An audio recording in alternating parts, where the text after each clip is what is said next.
You're listening to Clinicians Roundtable on ReachMD, and this episode is supported by an independent grant from INSMED. INSMED has no editorial control over this program, and all views expressed belong to the speakers. And now, here's your host, Dr. Brian McDonough.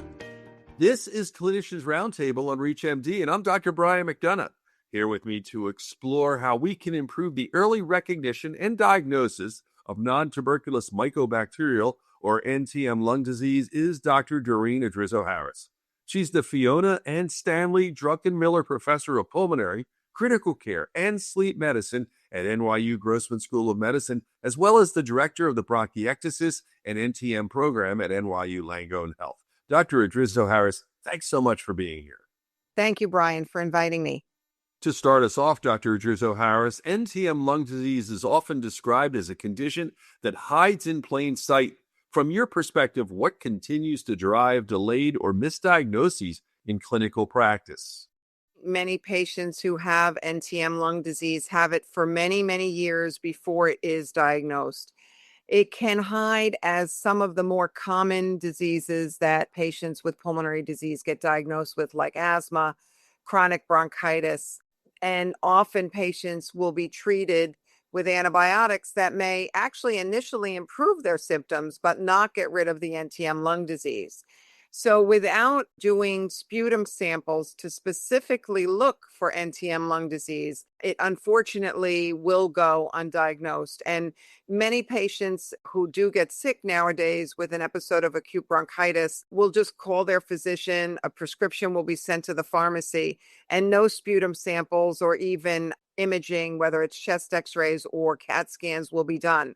So I tell our patients, if they're having recurrent episodes of pulmonary infections, they should definitely ask their physicians to please send sputums before starting antibiotics. Given that symptoms can overlap with other pulmonary conditions, are there any specific patient populations or clinical scenarios that immediately raise suspicion for possible NTM lung disease? We know that patients who have underlying bronchiectasis or other structural abnormalities of the lung, such as COPD, can get superinfected with nontuberculous mycobacterial organisms, and then that can go on to producing active lung disease. There are other etiologies that cause bronchiectasis and increase risk for NTM lung disease, and those would include immunoglobulin deficiencies, alpha-1 antitrypsin deficiencies, ciliary dyskinesia syndromes. Primary ciliary dyskinesia has an increased incidence. We also know that patients who have recurrent aspiration also can be at increased risk.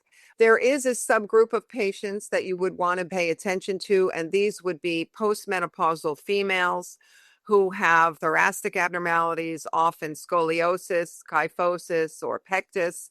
And they also have mitral valve prolapse, often with asymptomatic reflux. In these patients, there's an increased incidence of NTM lung disease. When you look at their chest CAT scans, you'll often find predominant bronchiectasis in the right middle lobe and lingula.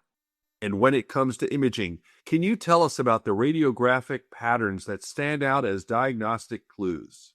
The most common thing we're looking for is a chest CT scan that shows areas of bronchiectasis and dilated airways. This can be throughout the lungs. It can be in one lobe. So there are certain classes of patients that we'll see. We'll see the post-infectious bronchiectatic patient who may have NTM lung disease. And this may be a patient who had bad TB at one point in their life, a bad pneumonia that left them with bronchiectasis, and then NTM likes to colonize that area and can sometimes become active in that area. So that would be a localized form of NTM lung disease that we would see on a CT. A more diffuse form would be bronchiectasis in multiple lobes, or what we call bronchiolitis. Bronchiolitis is where we just have thickened airways. They may not yet be dilated. And within those airways, there's a lot of inflammation seen on chest x-ray, often described as tree and bud, meaning that the branches of the airways are the trees, and you see little buds, which are mucus cut on sagittal sections that look like little buds on the airway. And so that is an early form, probably of pre-bronchiectasis. So if a patient has bronchiolitis, nodular disease, that would be one class of NTM lung disease radiographically. The other would be cavitary disease. Usually with cavitary disease, we will also see a combination of nodular disease. But when we think about treatments, once we make a diagnosis of NTM cavitary disease, the treatments will be different. So that's why it's important to make that distinction. And the last class I would say that we would see is a COPD patient who may have multiple bullae and areas of hyperinflation. Those areas can get colonized and then active NTM infection can occur in those areas. And that may be a COPD patient who you're wondering why all of a sudden are they having a more rapid decline of their COPD. Their PFTs might be more rapidly declining. Again, think about co-infections with nontuberculous mycobacterial disease in that group of patients.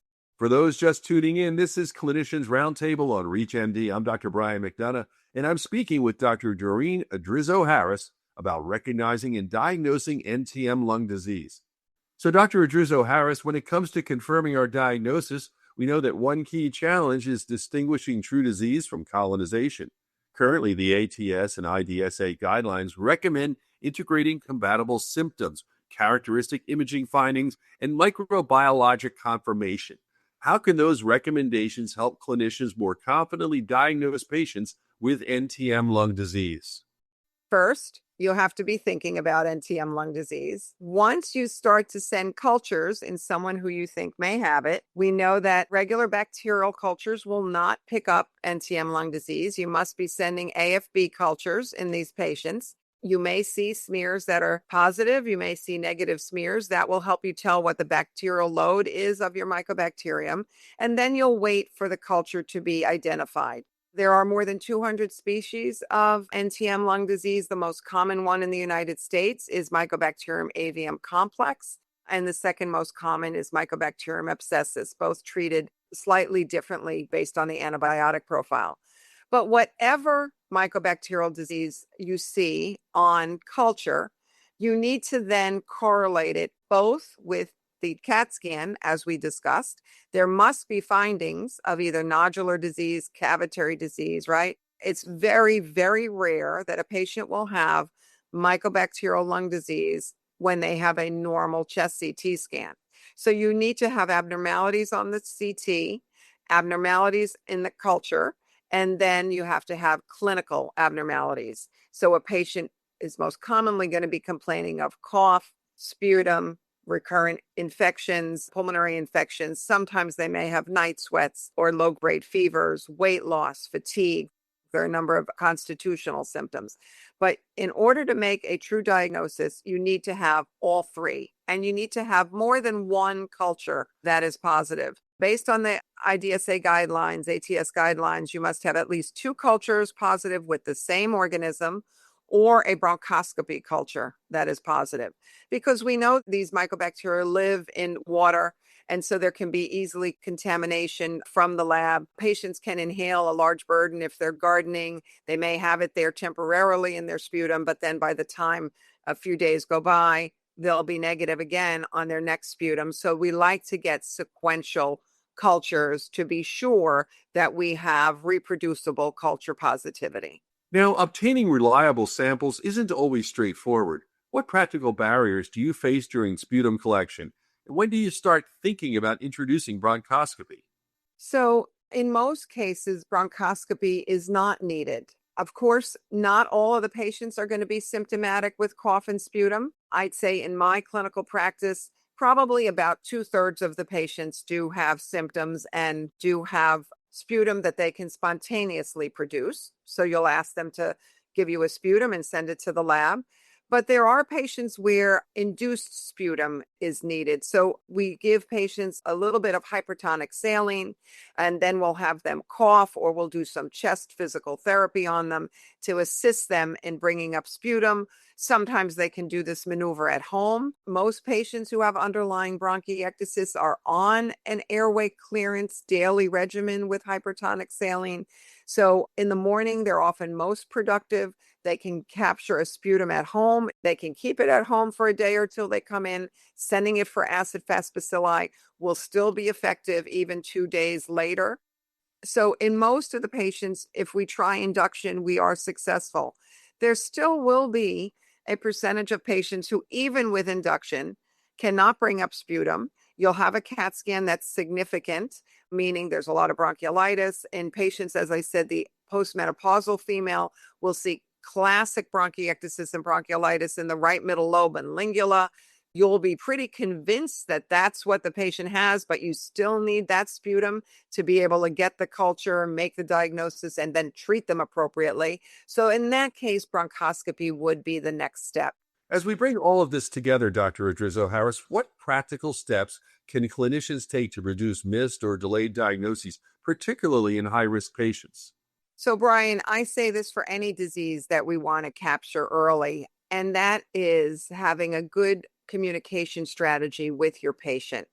We're all busy clinicians, but patients get sick every day, and we want to capture them early in the illness before they decide to go to urgent care or, reach out to their primary care physician.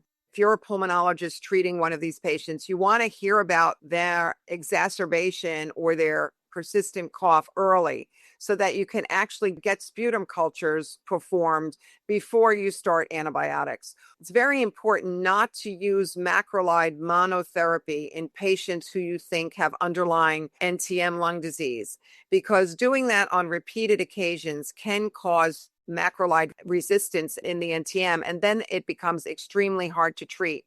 So patients will often get azithromycin treatment at urgent care centers, and that is not something we want to be using in this cohort of patients. So I really like to have them drop off a sputum and see them early. Often they will need antibiotic therapy. Sometimes these patients have bacterial superinfections. They may need to be treated for that.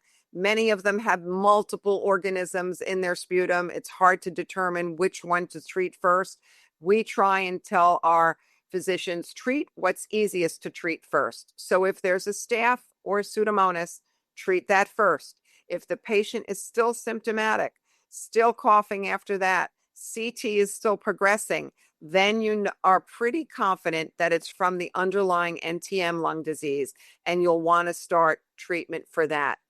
The hardest question in patients who have underlying NTM lung disease and have the clinical, have the radiographic, and have the sputum abnormalities, they have it, is when to treat and when not to treat.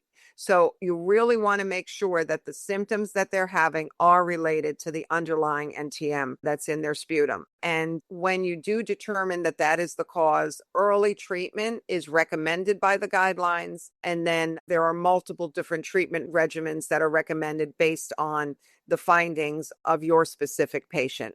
With those considerations in mind, I want to thank my guest, Dr. Doreen Addrizzo-Harris, for joining me to discuss our approach to recognizing and confirming nontuberculous mycobacterial lung disease in clinical practice. Dr. Addrizzo-Harris, it was great having you on the program. Thank you so much for inviting me. This episode of Clinicians Roundtable was supported by an independent grant from INSMED. INSMED has no editorial control over this program, and all views expressed belong to the speakers. To access this and other episodes in our series, visit Clinicians Roundtable on ReachMD.com, where you can be part of the knowledge. Thanks for listening.